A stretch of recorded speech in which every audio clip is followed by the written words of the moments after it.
He thought the terrified black waitress was about to beg for mercy, until she answered him in flawless Korean and turned a room full of powerful men completely silent.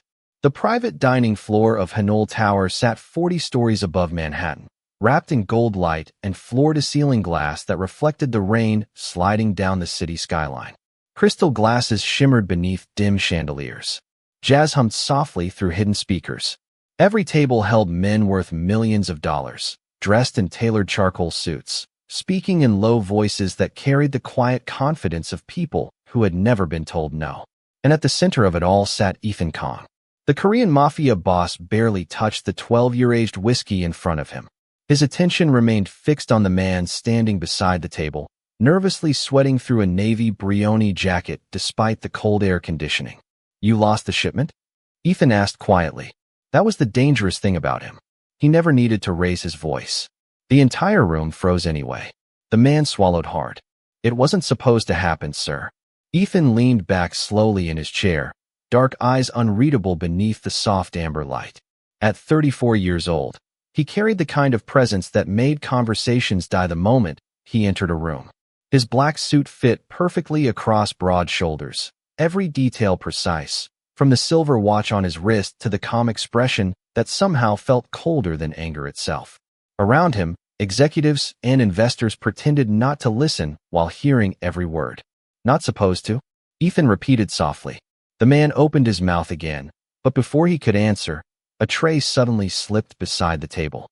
A wine glass shattered across the marble floor. Red wine splashed across the polished leather shoe of one of Ethan's senior capos. The sound cut through the room like a gunshot. Every head turned instantly. Amara Brooks stood frozen beside the table, her breathing uneven, one trembling hand still gripping the silver tray. She looked small under the restaurant lighting. Dark curls pulled into a low bun. Black uniform pressed neatly despite the double shift she'd already worked that day. Her worn non-slip shoes peeked beneath the hem of her slacks. She couldn't have been older than 26. "Look what you did." The capo snapped, rising violently from his chair. "Do you even know how much these shoes cost?" Amara lowered her eyes immediately. "I'm sorry, sir." "Sorry." His voice rose louder now, eager for an audience. "You people always say sorry after ruining something." Nearby tables grew quiet. Some guests looked uncomfortable. Others watched with thinly disguised amusement. Amara grabbed a cloth quickly and knelt to wipe the wine from the marble floor before it could spread beneath the table. "I said I'm sorry, sir." The capo scoffed, disgust twisting across his face. "At least look at me when you apologize." Slowly, Amara lifted her eyes. Ethan watched the entire exchange without speaking. His expression never changed. But something about the waitress caught his attention. Maybe it was the way she stayed calm even while her hands trembled. Maybe it was the fact that she refused to cry in front of the room, full of wealthy strangers staring down at her. The capo suddenly laughed under his breath before muttering something in Korean, low enough that he assumed she wouldn't understand. Cheap street girl pretending she belongs somewhere expensive. A few men at the table smirked quietly. Amara lowered her gaze again. For one brief second, Ethan prepared to turn away. Another ruined dinner. Another frightened employee. Another forgettable moment in a city built on humiliation. But then Amara spoke. And the moment her flawless Korean filled the air, Ethan Kong turned around completely. The room went silent. The jazz music kept playing, but nobody in the private dining room seemed to hear it anymore.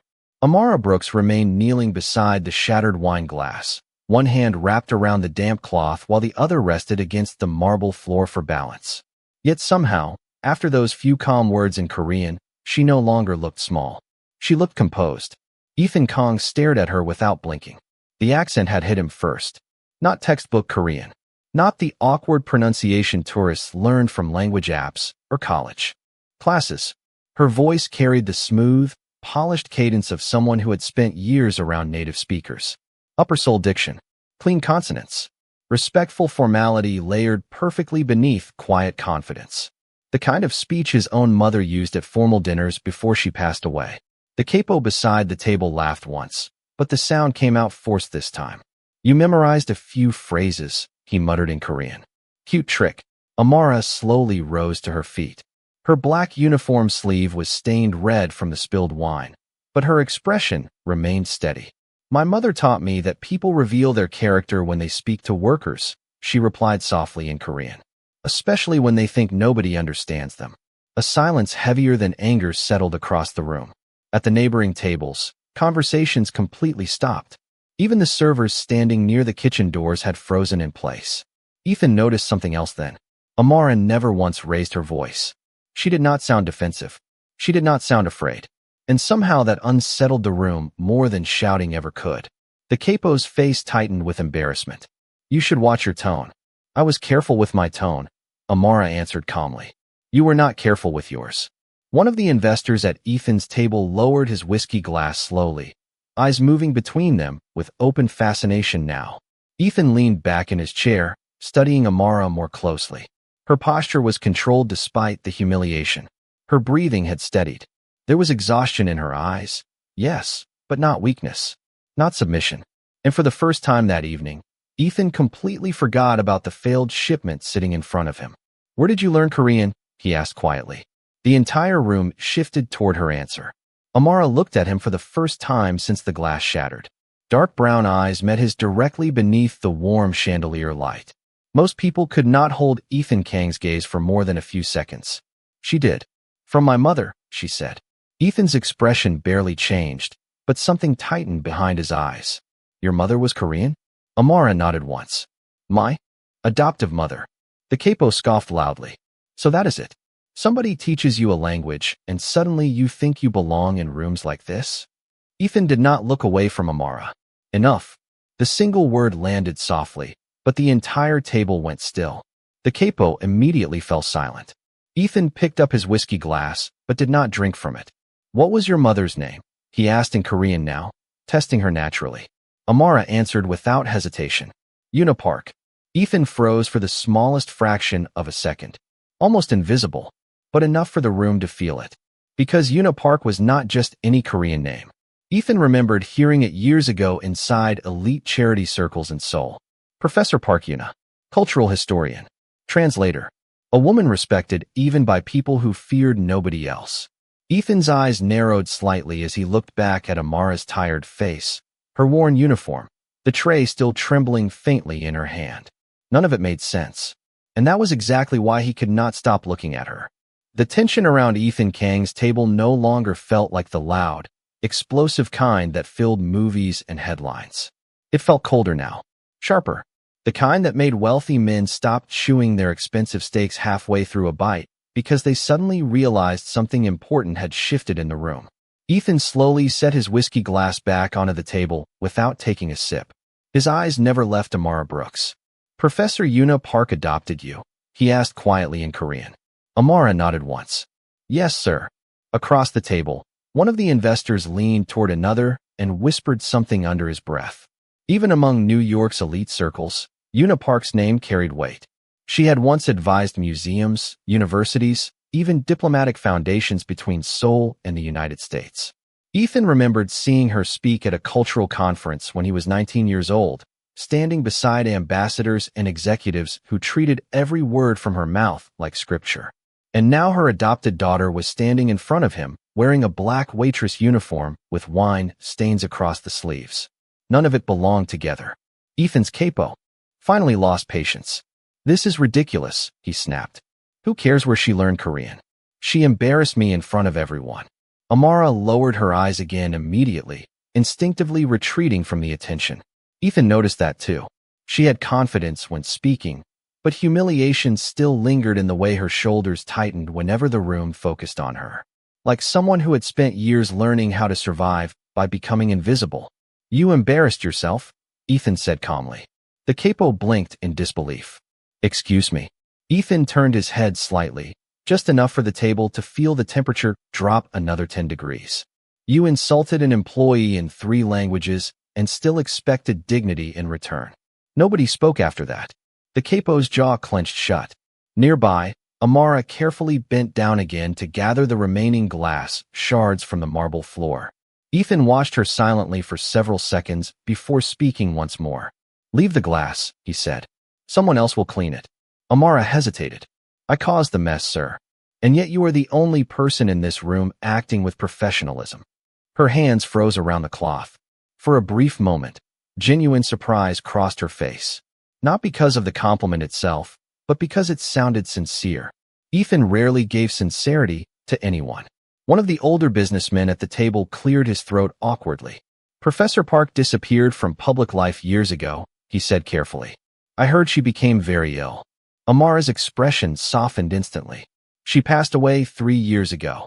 Ethan noticed how gently she said it. No performance. No attempt to gain sympathy. Just quiet grief that had already settled deep into her bones. Outside the towering windows, rain streaked down the Manhattan skyline like silver lines against black glass. The city below looked cold and endless. Ethan remembered something suddenly. Years ago, his mother had once described Una Park as the kind of woman who carried elegance into every room without needing wealth to prove it. Looking at Amara now, Ethan understood exactly what she meant. Even exhausted, even standing beside broken glass in cheap work shoes, there was something composed about her that no expensive suit at the table could imitate. How long have you worked here? Ethan asked. For months, Amara answered quietly. Double shifts most nights. Ethan glanced briefly toward the restaurant manager, standing nervously near the bar. The man immediately looked away. For months. And somehow nobody had noticed her before tonight. Ethan found that strangely unsettling. Because in his world, people usually revealed themselves very quickly when power entered the room. Fear, greed, arrogance, desperation. But Amara Brooks stood surrounded by wealthy men, public embarrassment, and suffocating pressure without begging for approval from a single person at the table. And Ethan Kong could not remember the last time he had seen that. The dinner meeting should have continued after that. Contracts still sat unopened on the marble table. Men worth hundreds of millions of dollars still waited for Ethan Kong to discuss shipping routes, investments, and partnerships stretching from Los Angeles to Seoul. Normally, Ethan valued efficiency above everything. He hated distractions. He hated emotional scenes even more. But somehow the young waitress standing beside the broken wine glass had shifted the entire atmosphere of the room without raising her voice once. Amara stepped backward carefully, preparing to disappear toward the kitchen the way servers were trained to do after causing embarrassment. Ethan noticed the movement immediately. Wait. The single word stopped her before she could turn around. Every eye in the private dining room drifted back toward them. Amara paused beside the table, tray held neatly against her side despite the stains still drying across her sleeve. Ethan studied her quietly for another moment. The longer he looked, the stranger the situation felt. Professor Una Park had spent decades surrounded by diplomats, scholars, and cultural elites. Ethan remembered newspaper photos of elegant museum galas in Seoul, where wealthy families competed just for invitations to her events. Yet her adopted daughter now worked double shifts carrying plates through Manhattan restaurants. The contradiction bothered him more than it should have. Why are you working here? Ethan asked finally. A flicker of surprise crossed Amara's face again. Not because of the question itself, but because powerful men almost never asked questions like that unless they wanted something in return. I need the job, sir, she answered softly. That is not an answer. Around the table, several businessmen shifted awkwardly in their chairs. The conversation no longer felt like something they should witness. Yet nobody dared interrupt Ethan Kong once his attention settled on someone. Amara lowered her eyes briefly before speaking again. Hospital bills, she said quietly. My grandmother is in assisted living in Brooklyn. Insurance only covers part of her treatment. Ethan remained silent. She continued speaking carefully, choosing each word with restraint. I work here at night. I work mornings at a bookstore cafe near Queens. One of the younger investors frowned in disbelief. 2 jobs. Amara nodded once. Most weeks. The capo who had insulted her earlier gave a dry laugh under his breath. Then maybe spend less time studying languages and more time learning how not to spill wine. The comment landed heavily across the table. Ethan slowly turned his head toward him. No anger. No visible threat. Somehow that made the silence worse. Do you enjoy humiliating people who cannot answer back? Ethan asked quietly. The capo straightened immediately. I was joking. No, Ethan replied calmly. You were testing whether someone beneath you deserved dignity. Nobody moved after that. The rain outside thickened against the windows, turning the Manhattan skyline into blurred gold and silver streaks. In the distance, thunder rolled faintly above the city. Ethan looked back toward Amara. She still stood quietly beside the table, neither defensive nor emotional. Most people would have tried to use this moment to gain sympathy. Others would have apologized repeatedly out of fear. But Amara Brooks simply endured the attention with exhausted grace, like someone long accustomed to carrying humiliation without complaint. Ethan suddenly remembered another detail about Professor Park. Years ago, during an interview in Seoul, she had once said that true education revealed itself most clearly during moments of discomfort. Looking at Amara now, Ethan realized her adoptive mother had taught her very well. A server near the bar finally approached nervously with cleaning supplies for the broken glass. Amara immediately stepped aside to let him work. "Thank you," she whispered to the younger employee before handing him the cloth she had been using. Ethan noticed that too. Small things. Respect given downward instead of upward. Rare qualities in rooms like this. "What bookstore cafe?" Ethan asked suddenly. Amara blinked once. "Rosewood Books, sir. Near Jackson Heights." Ethan leaned back slowly in his chair. "Do they know who you are there?" Confusion touched her face. "I'm not sure what you mean." Ethan's gaze settled on her steadily beneath the warm chandelier light. "Neither am I." For the next several minutes, nobody at Ethan Kang's table touched their food. The expensive cuts of steak cooled beneath soft candlelight, while rain continued sliding down the towering glass windows behind them. Manhattan glowed below like a sea of gold scattered across wet asphalt. But inside the private dining room, the atmosphere had become strangely intimate and dangerously quiet at the same time. Amara stood near the edge of the table waiting for permission to leave. Years of customer service had trained her to recognize when wealthy people grew uncomfortable with humanity appearing too close to their dinner conversations. Usually, once embarrassment passed, people preferred servers to disappear again. But Ethan still had not dismissed her. "Rosewood Books," he repeated thoughtfully. "I know the owner." Amara looked surprised by that. "Mrs. Alvarez?" Ethan nodded once. She used to donate rare Korean manuscripts to one of Professor Park's museum foundations. A faint softness touched Amara's face for the first time that evening. Not a smile exactly. More like the brief warmth of a memory returning unexpectedly. "Mrs. Alvarez was kind to my mother," she said quietly. Ethan noticed how naturally she still referred to Professor Park as her mother. No hesitation. No correction. Just certainty. Across the table, one of the businessmen finally cleared his throat. "Mr. Kong, perhaps we should continue discussing the shipping issue." Ethan did not look at him. "It can wait." The answer landed heavily. Businessmen exchanged quick glances around the table. Ethan Kong never delayed business meetings. Especially not for a waitress. The capo folded his arms tightly, irritation still simmering beneath his forced silence. "With respect," he muttered, "this entire conversation is becoming absurd. She is staff." Amara immediately lowered her eyes again, as if accustomed to hearing the word used that way. Staff. Not a person. Not a woman carrying exhaustion beneath calm manners and wine-stained sleeves. Just staff. Ethan noticed the reaction instantly. And he asked quietly. The capo frowned. "And nothing. I simply do not understand why we are pretending she belongs in conversations like this." The room went still again. Ethan leaned back slowly in his chair, one hand resting against the crystal whiskey glass near his plate.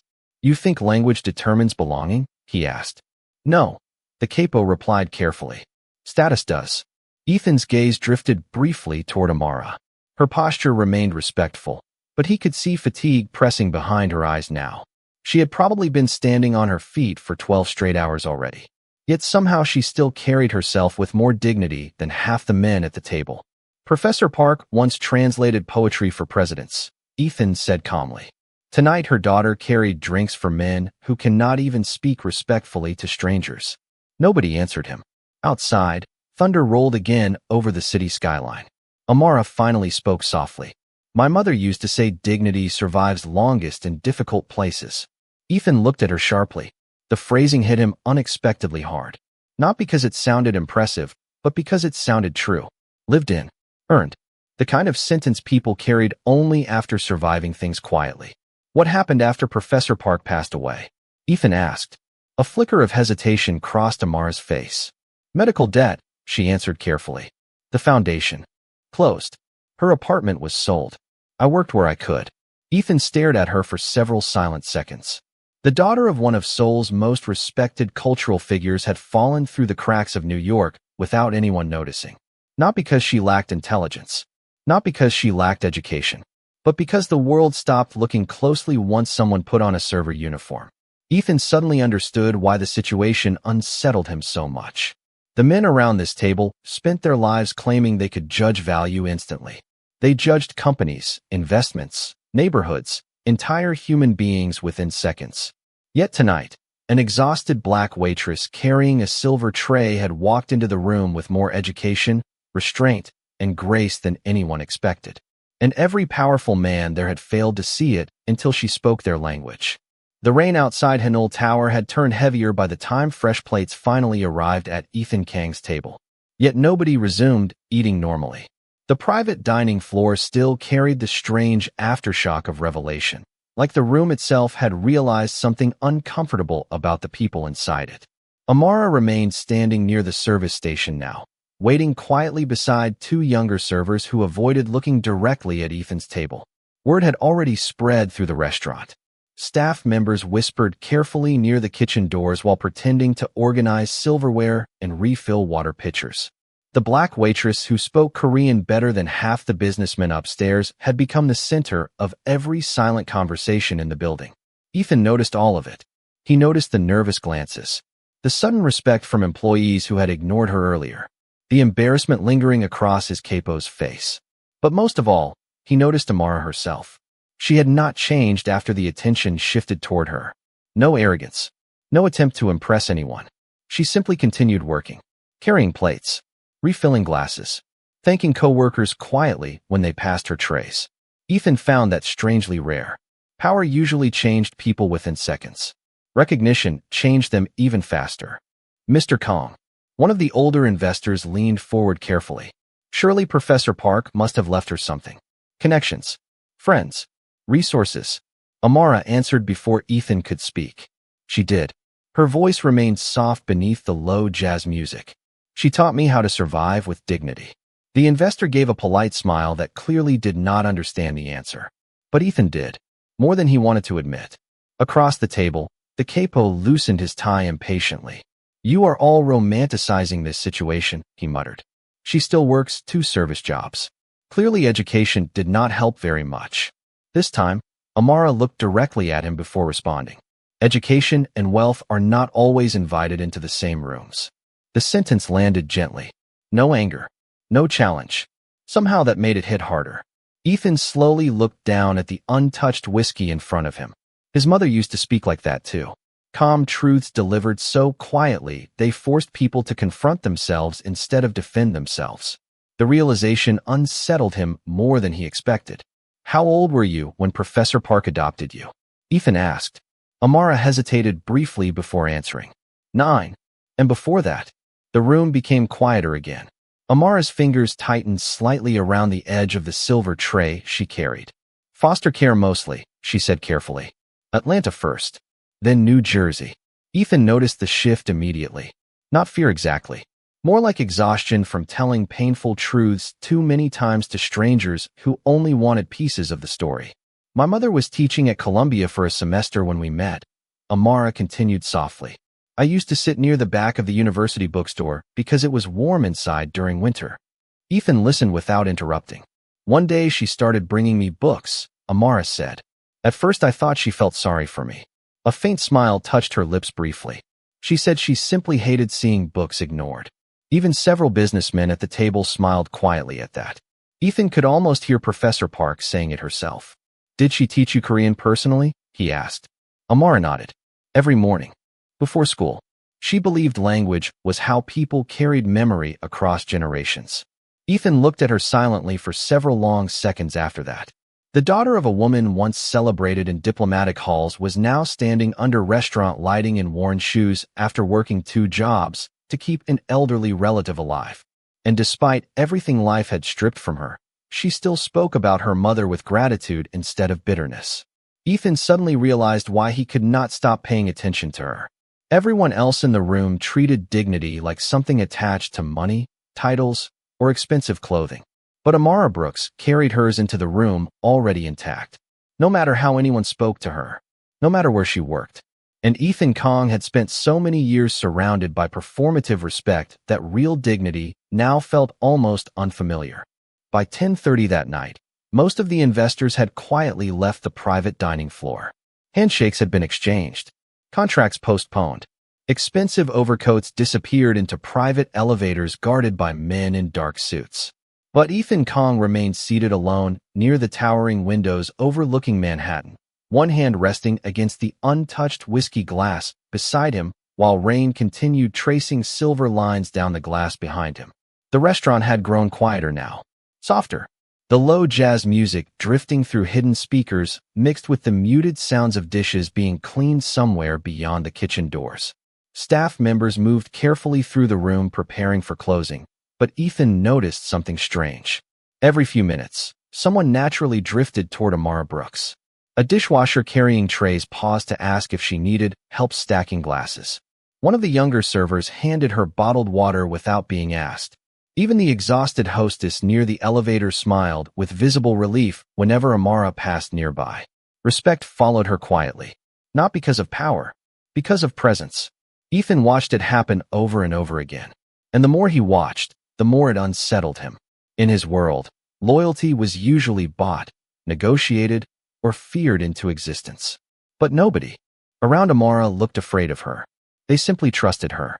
The restaurant manager approached Ethan's table cautiously, straightening his tie twice before speaking.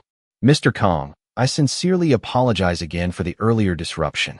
Ethan barely glanced at him. "Do you?" The manager froze. "Sir." Ethan's gaze drifted toward the service station where Amara carefully wrapped silverware in black linen napkins for the next morning shift. "You have someone with Professor Park's education serving tables 14 hours a day. And somehow tonight was the first time anybody here bothered to learn her last name." The manager swallowed hard. "We did not know." "No," Ethan replied quietly. "You did not look." The words settled heavily between them. Nearby, Amara bent slightly to help one of the busboys pick up a heavy tray before he could struggle carrying it alone. She thanked him afterward like he had done her a favor instead. Ethan noticed that too. Always the same pattern. Respect flowing downward, never upward toward power. "She never talks about herself," the manager admitted carefully. Most staff thought she was just quiet. Ethan almost laughed at that. Quiet. As if silence meant emptiness instead of restraint. "What time does she leave?" Ethan asked. "Usually close to midnight. Then she catches the subway back to Queens." Ethan's expression darkened slightly. "Alone?" "Most nights." Ethan looked back toward the rain-covered skyline. Somewhere beneath the endless lights of Manhattan, Amara Brooks spent her mornings serving coffee in a bookstore and her nights carrying trays through rooms filled with men who judged human value by clothing labels and bank accounts. Yet somehow she still spoke with more grace than any of them. The realization sat heavily in Ethan's chest. A few minutes later, Amara approached carefully carrying the final tea service for his table. "Your jasmine tea, sir." Ethan looked up at her. Up close, exhaustion finally showed clearly now. Faint shadows beneath her eyes. Small burns near her wrist probably left by hot coffee machines. Tiredness hidden beneath professionalism. "You should go home," Ethan said quietly. Amara blinked once in surprise. "My shift is not finished yet." "It is now." She hesitated immediately. "Sir, I cannot afford to lose this job." Ethan stared at her for several silent seconds before understanding what she thought he meant. In her world, powerful men usually notice service workers only right before removing them. "I am not firing you," he said calmly. Relief flickered across her face so quickly it almost hurt to watch. Ethan suddenly realized something uncomfortable then. Amara Brooks had learned to expect cruelty before kindness. The thought settled coldly inside him. She lowered her eyes politely. "Thank you, sir." Ethan watched her hands tighten slightly around the silver tea tray. Even gratitude sounded cautious coming from her, like experience had taught her that safety could disappear without warning. And for reasons he could not fully explain yet, Ethan Kong found himself hating that. The restaurant officially closed at 11:30, but Hanul Tower never truly slept. Elevators continued humming softly through the luxury building while rain washed silver reflections across the empty Manhattan streets below. Inside the private dining floor, chandeliers dimmed one by one as the remaining staff finished cleaning for the night. Ethan Kong still sat alone near the windows. His suit jacket rested across the back of his chair now, sleeves rolled neatly to his forearms while untouched paperwork remained scattered across the marble table. Normally, silence relaxed him. Tonight it did not. His thoughts kept drifting back toward the exhausted waitress, moving quietly between tables collecting the final glasses of the evening. Amara Brooks worked with the same careful precision she had shown all night. No dramatic sighs. No complaints. Just quiet focus beneath warm amber lighting. Ethan watched her pause beside a nearby table where an older dishwasher struggled lifting a heavy bus tub filled with plates. Before he could ask for help, Amara gently took one side of the weight herself.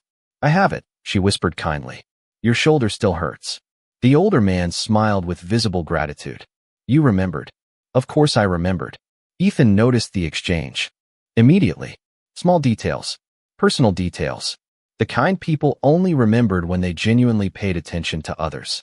Most wealthy people in Ethan's world forgot employees existed seconds after conversations ended.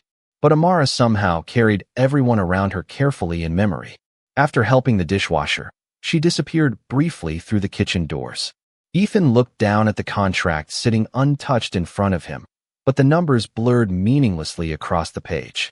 Something about tonight had disrupted his usual sense of control.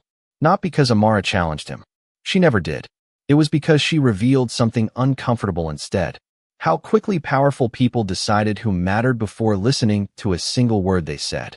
A few minutes later, Ethan finally stood from the table and crossed the nearly empty dining floor. Several employees straightened nervously the moment they saw him approaching, but Ethan ignored them. He stopped quietly near the service hallway leading toward the kitchen. Voices drifted faintly from inside. "You should have gone home already," one of the younger servers whispered. Amara laughed softly under her breath. The sound surprised Ethan more than it should have. It sounded warm. Human. Not exhausted for once. "And leave all this for morning shift?" she replied. "They already hate us enough upstairs." The younger server laughed quietly.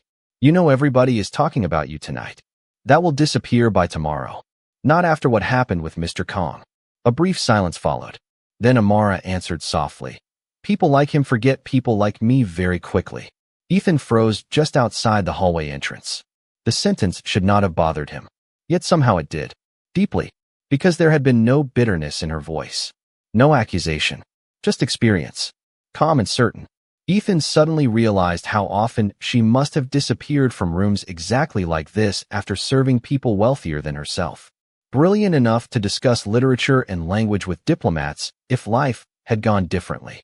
Yet invisible because she wore black slacks and carried trays instead of luxury handbags. The younger server lowered her voice. "Still, he looked at you differently tonight."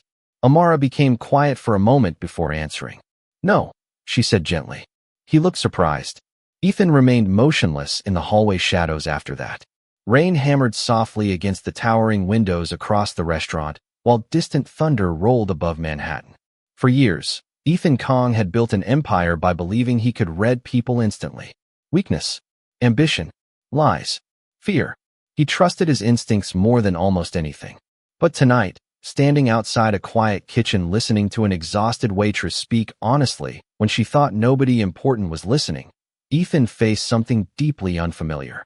The unsettling possibility that he had spent years surrounded by people pretending to be extraordinary, while overlooking someone who actually was. By midnight, the rain over Manhattan had softened into a steady mist that blurred the city lights into glowing ribbons beneath the skyscrapers. Most of the restaurant staff had finally gone home, leaving only the quiet sounds of cleaning crews and distant elevator chimes drifting through Hanul Tower. Ethan Kong remained near the private dining floor longer than anyone expected. Even his security team had stopped pretending not to notice it. Ethan usually left immediately after meetings ended.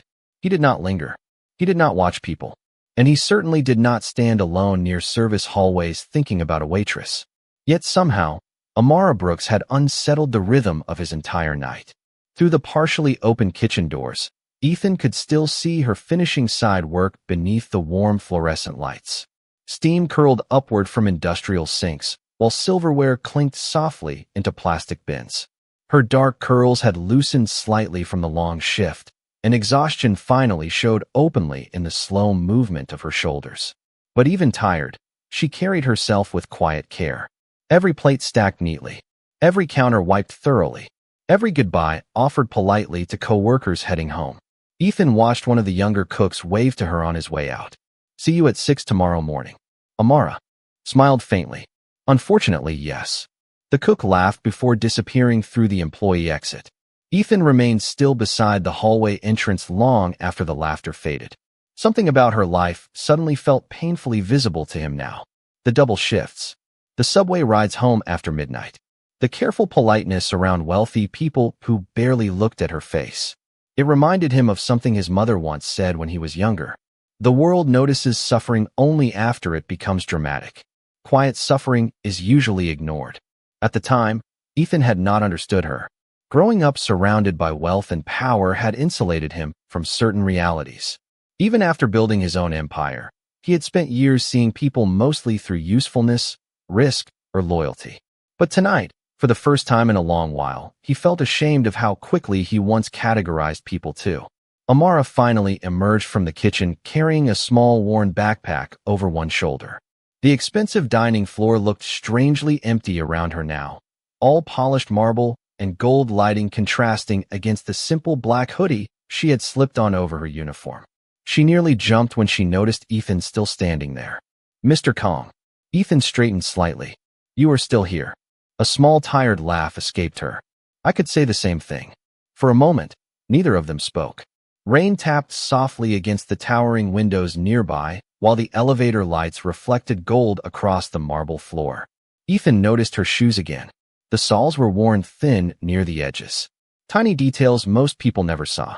"How long is your subway ride?" he asked. Amara hesitated before answering. "About an hour and 15 minutes if the trains are running on time." Ethan frowned slightly. "At this hour?" "It is cheaper than ride shares." She said it casually, like inconvenience had become so normal she no longer considered it worth mentioning. Ethan looked at her for several silent seconds before speaking again.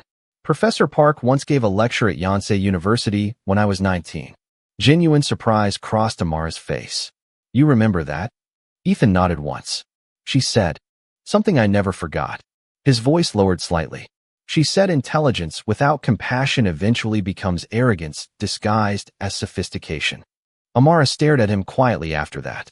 Not fearful this time, just surprised. Because for the first time all evening, Ethan Kong no longer sounded like a feared businessman speaking to an employee. He sounded like someone remembering a part of himself he had not visited in years. The silence between them softened slightly then, no longer sharp with tension. And somehow, standing beneath dim restaurant lighting with rain falling quietly beyond the windows, Ethan realized something deeply unsettling. He did not want Amara Brooks to disappear back into the city tonight like another invisible person swallowed by New York before morning. Amara stood quietly beneath the dim chandelier light, one hand wrapped around the strap of her worn backpack, while rain blurred the Manhattan skyline behind Ethan Kong. The restaurant floor around them had finally emptied completely. No investors, no servers rushing between tables, no forced laughter from wealthy men pretending to respect one another. Just silence, soft jazz drifting faintly through hidden speakers, and two people from entirely different worlds standing in the middle of it. Ethan could not remember the last time he stayed this long in a conversation that offered him nothing transactional in return. No negotiation, no leverage, no strategy. Yet somehow he still did not want to leave. Amara glanced toward the elevators. "I should catch the downtown train before the late schedule starts." Ethan nodded once, but his gaze remained thoughtful. "You are exhausted." A faint smile touched her face. "That usually happens after 14-hour shifts." Ethan frowned slightly.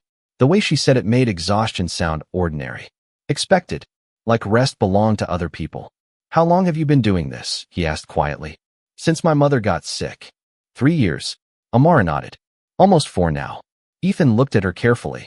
4 years of double shifts, subway rides after midnight, and carrying grief quietly enough that strangers still mistook her for ordinary. He suddenly understood why her composure felt different from the polished confidence surrounding wealthy people. Hers had been earned under pressure. "Why did you never use your mother's connections?" Ethan asked. Surely someone would have helped you. Amara lowered her eyes briefly before answering. My mother spent her whole life teaching me that dignity is not the same thing as dependency. Ethan listened silently. After she passed away, a few people offered temporary help, Amara continued softly. But eventually, everyone moves on with their own lives. The honesty in her voice hit harder than sadness would have. No self-pity, no resentment, just reality accepted quietly. Ethan glanced toward the rain-streaked windows. He had spent years surrounded by people who demanded loyalty while offering very little humanity in return. Yet Amara spoke about abandonment without bitterness. Somehow that unsettled him more than anger ever could. You still speak about her like she is present, Ethan said. Amara's expression softened immediately. She is. Ethan looked back at her. How? A small silence passed between them. Then Amara answered in Korean so softly, it almost disappeared beneath the sound of rain. Because every difficult decision I make still begins with wondering whether she would be disappointed in me. Ethan froze slightly at the words. Not because of the language this time. Because he understood the feeling too well. For years after his own mother died, Ethan had built success so aggressively that he rarely allowed himself to think about whether she would still recognize the man he became. The realization settled heavily inside him.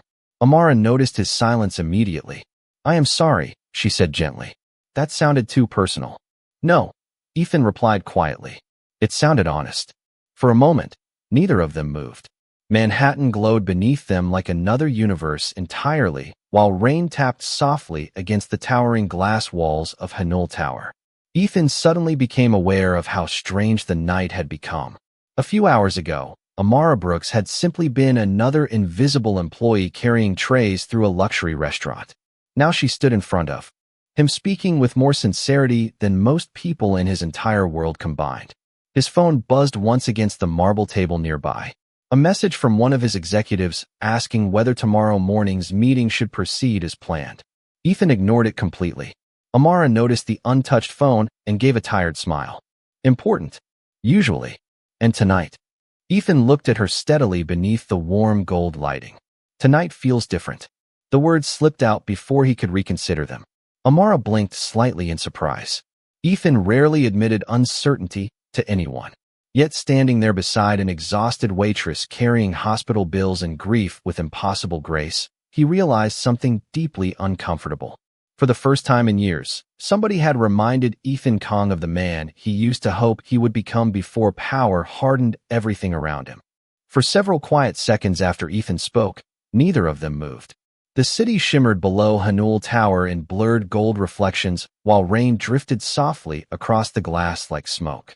Somewhere downstairs, a piano version of an old jazz standard echoed faintly through the building lobby, almost drowned beneath the storm outside. Amara stood with her backpack resting lightly against one shoulder, studying Ethan with an expression that no longer carried fear. Caution, yes.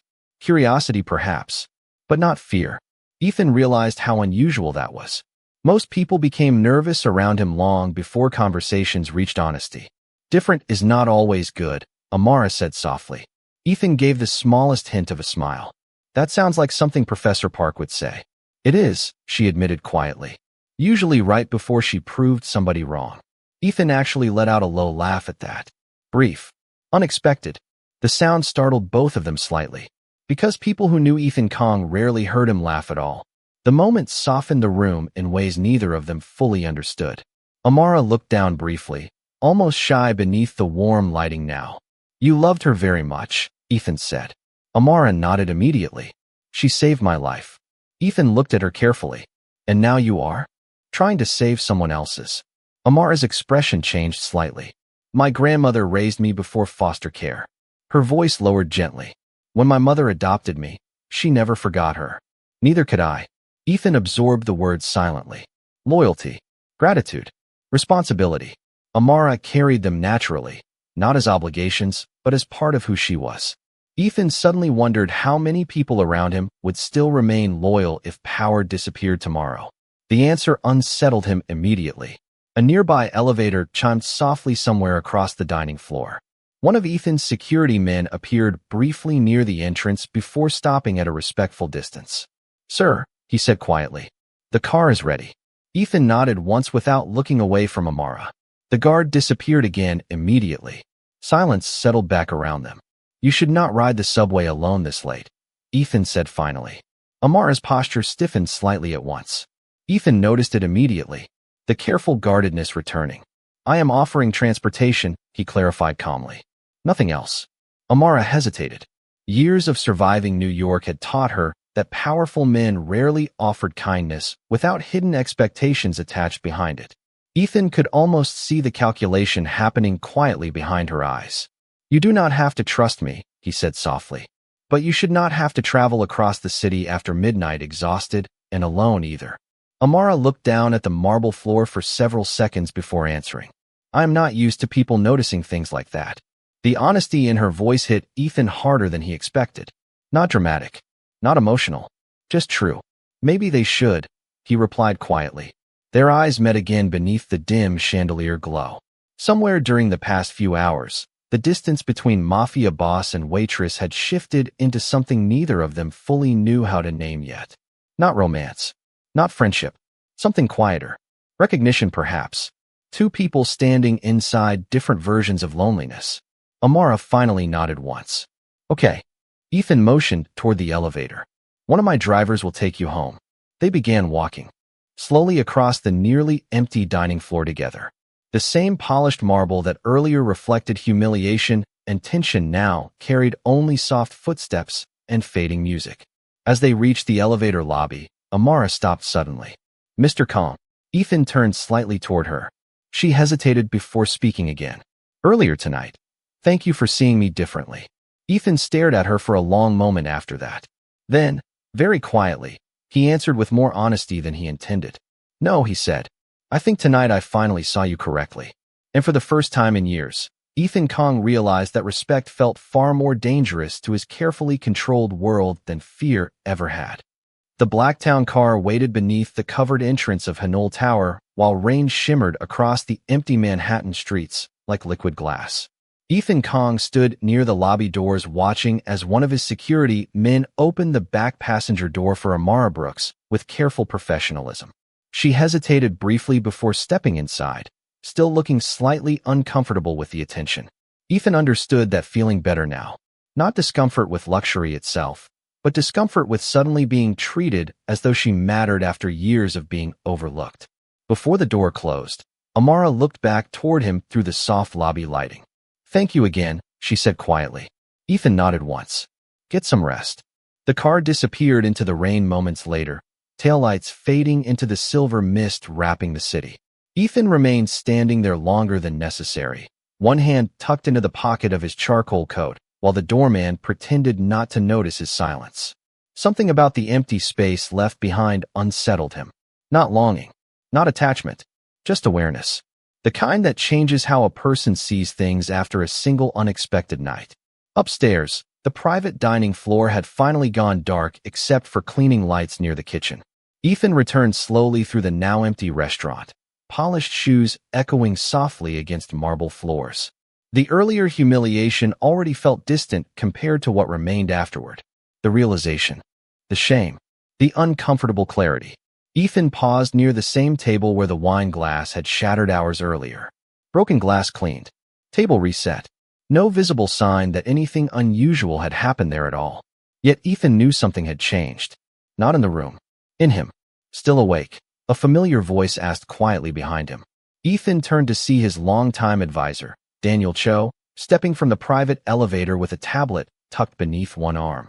Daniel had worked beside Ethan for almost 12 years, and knew him well enough to recognize unusual behavior immediately. You canceled tomorrow morning's investor breakfast, Daniel said carefully. Ethan poured himself a small glass of water from the crystal bottle still sitting on the table. Move it to next week. Daniel studied him silently for a moment. You never move investor meetings. Ethan took a slow sip without answering immediately. Finally, he said quietly, tonight reminded me that some things deserve attention before money does. Daniel raised an eyebrow slightly. That sounds dangerously philosophical coming from you. Ethan almost smiled again at that. Almost.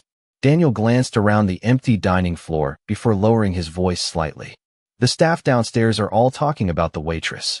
Ethan's gaze drifted toward the rain-covered windows. I assumed they would. Word spread quickly once people realized who adopted her. Daniel paused briefly. Professor Park was highly respected. Ethan nodded once. She still is. Silence settled between them for several seconds.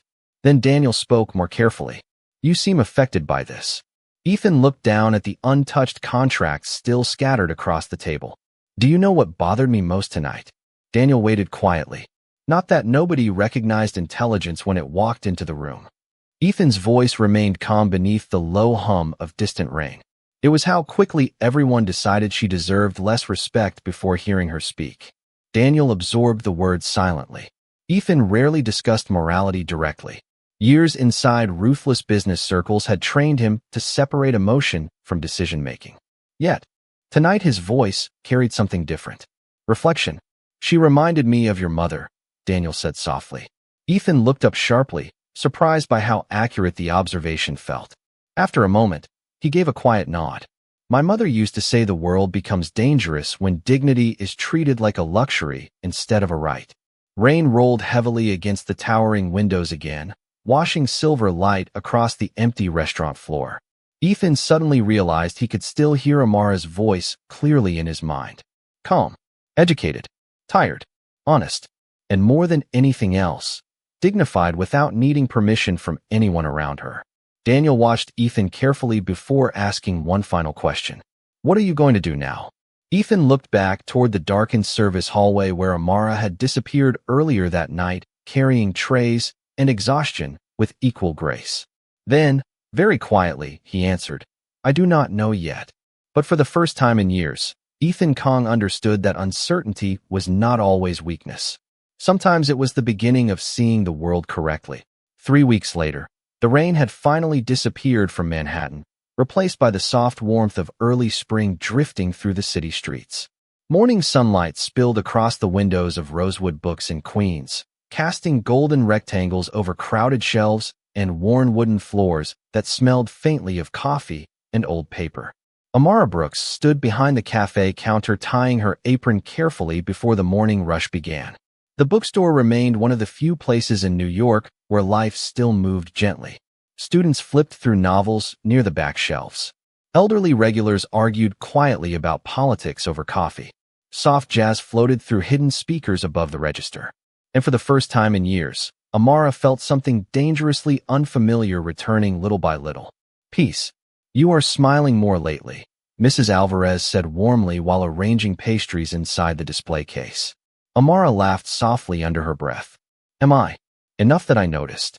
Before Amara could answer, the small bell above the bookstore entrance chimed quietly. Neither woman looked up immediately at first. Customers came constantly during morning hours. But then the entire front section of the bookstore went strangely silent. Amara glanced toward the door and froze.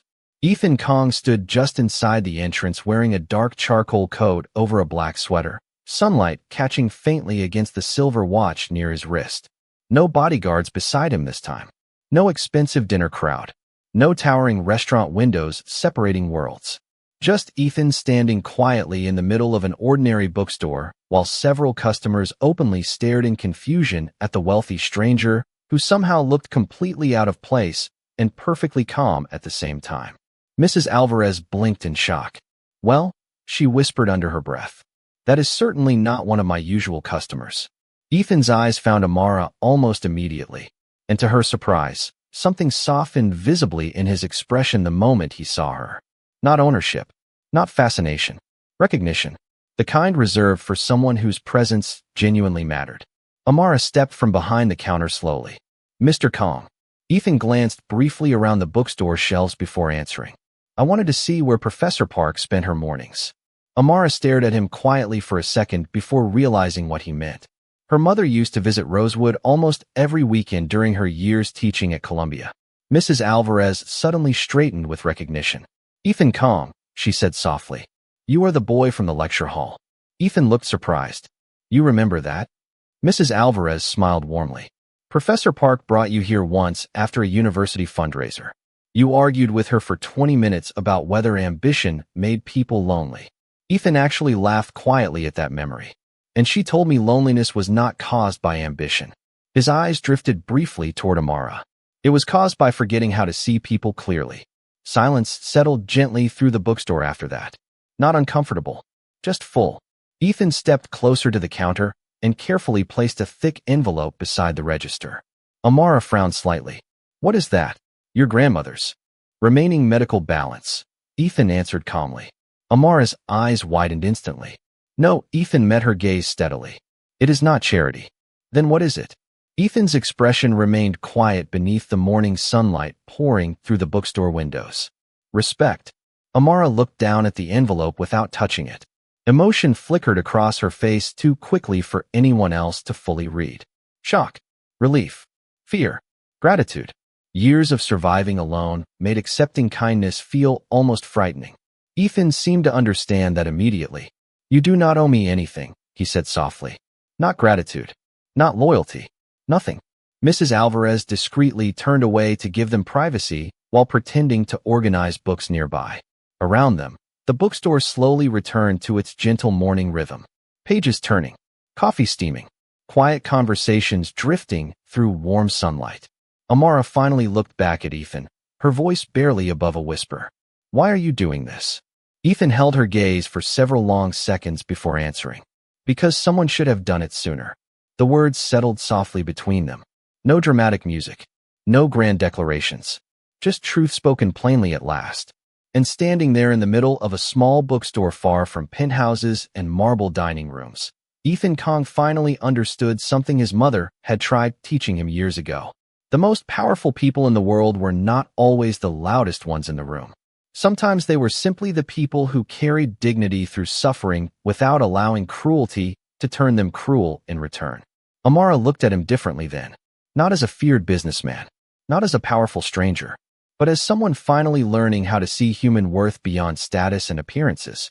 Outside, New York moved endlessly beneath the bright spring morning. Taxis rolled past crowded sidewalks. Steam rose from street grates. Life continued forward like it always did. But inside Rosewood Books, something quiet and important had changed forever. And that day, the world remembered what dignity looks like. If this story moved you, do not forget to like, subscribe, and share so more people can discover stories where kindness still matters.